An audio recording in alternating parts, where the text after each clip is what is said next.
Assalamualaikum warahmatullahi wabarakatuh. Selamat berjumpa kembali di mata kuliah metode penelitian sistem informasi. Kali ini kita akan diskusi terkait tentang literasi ilmiah, khususnya di metode penelitian sistem informasi.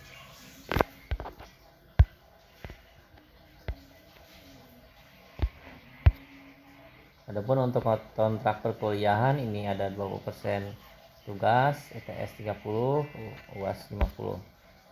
Nah, kalau kita bicara tentang penelitian, apa itu penelitian? Ini ada siklus ya, siklus besar. Di penelitian ini terdiri dari menemukan, mengembangkan pengetahuan dan menguji kebenaran, di mana masing-masing siklus ini saling berkaitan satu sama lain, dan ini merupakan sebuah sistem yang saling integrasi. Kita tidak bisa menemukan data, menemukan fakta atau informasi kalau tidak diuji kebenarannya. Kita tidak bisa menemukan data fakta kalau tidak dikembangkan. Kita tidak bisa menghasilkan informasi kalau kita tidak mengembangkan dan menguji kebenaran. Nah, jadi siklus-siklus ini saling berkaitan supaya bisa menghasilkan sebuah inovasi atau pengetahuan yang bermanfaat bagi manusia. Lalu apa itu ciri-ciri penelitian? Ciri penelitian ini ada tiga putaran ya, ada putarannya, ada ilmiah, terus menerus, dan analitis. Nah, ilmiah ini kenapa ilmiah? Karena bersifat empiris, dan empirisnya artinya adalah ilmiah dan bersifat kita tidak bisa sembarang mengungkapkan pernyataan sesuatu kalau tidak ada dasar hukumnya gitu. Kita tidak bisa mengungkapkan kesimpulan kalau kita tidak melakukan penelitian dan percobaan gitu. Dan penelitian ini sifatnya terus menerus, tidak berhenti sampai saat itu saja ya. Selama dunia ini masih ada, itu adalah ladang untuk dikaji atau diteliti. Lalu dengan adanya, karena ini terus menerus, maka perlu dianalisa gitu, hipotesisnya kebenarannya gitu. Apakah benar misalnya dunia ini akan kiamat tahun sekian misalnya, itu kan harus dikaji juga tuh, walaupun memang kita harus percaya bahwa dunia ini akan punah gitu sesuai dengan Al-Quran. Tapi kapan ini dunia akan punah, nah, itu harus ada kajian-kajian yang memang mengarah ke sana gitu. Tapi tanda-tanda sekarang kan sudah ada gitu. Nah, ini ada irisan dari prodi informasi dengan prodi yang lain. Kenapa dijabarkan saat ini? Karena supaya ada gambaran bahwa khususnya untuk mahasiswa sistem informasi nanti akan mengarah penelitian sistem informasi ini mengarah kemana sih gitu arahnya gitu. Jadi kalau lihat dari gambar ini, ini kalau kita tarik misalnya dari horizontal ya ke pinggir. Jadi semakin ke kanan ini semakin ke aplikasi, pengembangan aplikasi. Jadi kalau semakin ke kiri ini semakin teori. Kalau kita tarik ke horizontal vertikal ini ke atas, ini semakin ke atas ini semakin organisasi atau manajemen. Tapi kalau semakin ke bawah ini semakin perangkat keras. Nah, uniknya ini SI warnanya warna biru ya. Warna SI itu kalau lihat dari gambar ini ada di posisi paling atas. SI di paling atas. Tapi ada pada saat di tengah-tengah dia menekuk tajam. Ya, menekuk tajam. Nah, lalu setelah menekuk tajam dia ke atas lagi gitu. Dia ke atas lagi. Pada saat mana menekuk tajam? Pada saat dia ada asosiasi dengan bidang software engineering atau RPL dengan TI. Tapi ada sedikit irisan dengan computer science atau ilmu komputer. Makanya S ini terdiri dari bidang tiga bidang asosiasi tadi, ilmu komputer, software engineering, dan informasi teknologi. Nah, tapi SI punya ilmu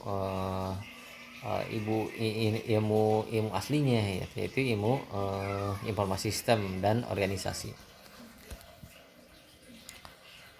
Lalu sisi prodi SI ini seperti apa posisinya? Ini kalau lihat dari bulletin ini kan posisinya ini ada electrical engineering. Electrical engineering ini kalau di bahasa harfiahnya teknik elektro.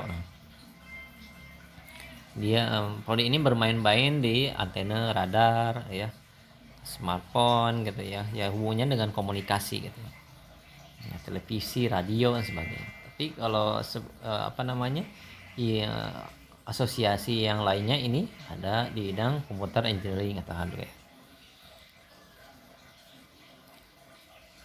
Lalu ada namanya computer science. Nah, computer science ini otaknya dari ilmu komputer. Makanya di gambarnya ini adalah ada manusia yang sedang berpikir nih. Manusia yang sedang berpikir. Bagaimana apa namanya? Komputer ini bisa menghasilkan sebuah konsep atau metode atau algoritma yang nantinya akan digunakan untuk bidang ilmu komputer gitu, salah satunya. Lalu ada namanya informasi teknologi atau IT. Nah, ini kalau lihat dari gambarnya kan jaringan ya. Makanya kalau IT itu secara kasarnya itu adalah teknik support atau di belakang layar, ya, hubungannya tentang teknis, lebih ke aspek teknis. Lalu ada namanya software engineering ya. Software engineering berarti ini coding atau pemrograman ya. Jadi kalau di software engineering ini khusus untuk deployment, pengembangan aplikasi atau sistem. Nah, ini kita bicara tentang informasi, ini ada tiga ya, ada tiga. Walaupun misalnya walaupun di sini ada dua asosiasi besar. Yang pertama adalah ICT, yang keduanya adalah organisasi atau manajemen. Nah, ICT dengan organisasi ini dihubungkan dengan sistem sosial gitu. Jadi tidak aneh kalau sistem informasi mempelajari tentang ICT-nya dan mempelajari tentang organisasinya gitu.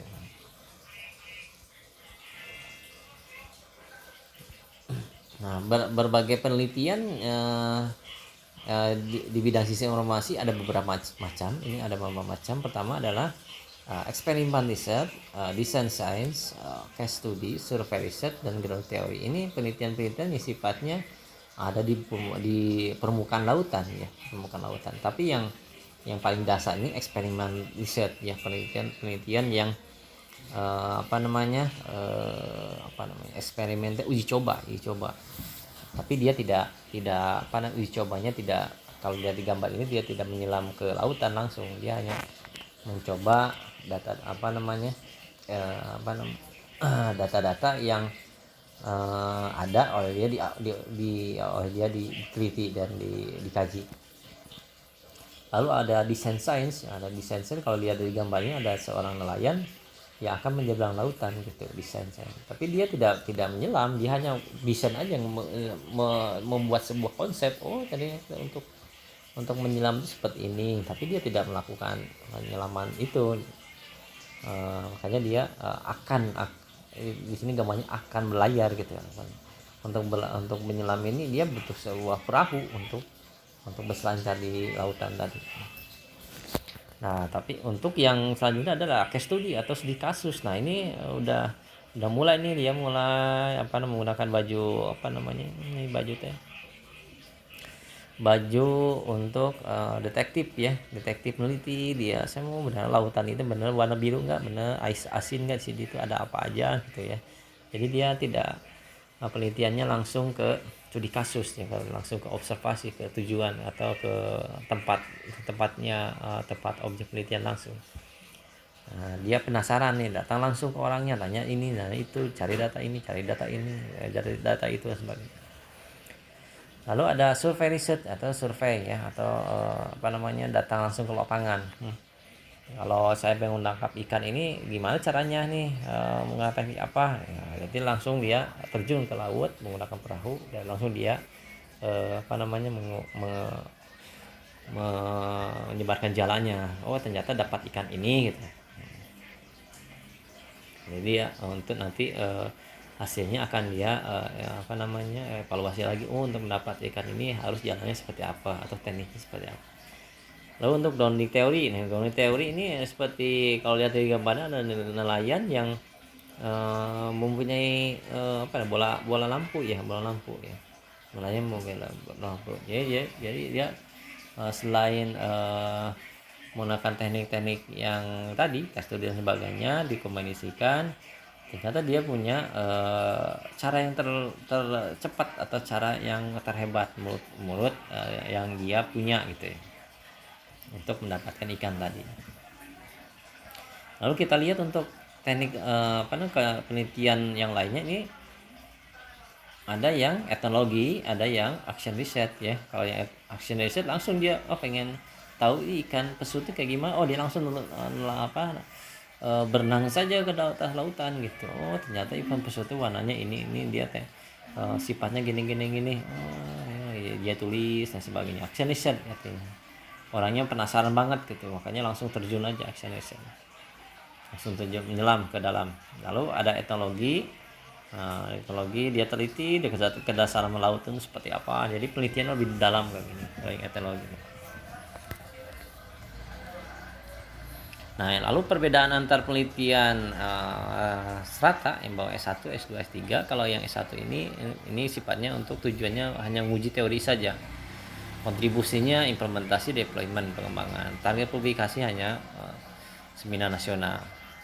Tapi untuk magister atau tesis, pengujian teori, pengembangan teori, incremental improvement. Jadi ada yang beda, ada yang bedanya, atau incremental penambahan, teori atau penambahan kajian di sana.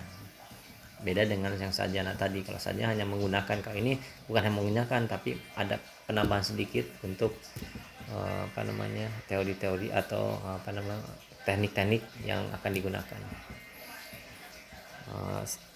Syaratnya ini untuk target publikasinya adalah seminar internasional.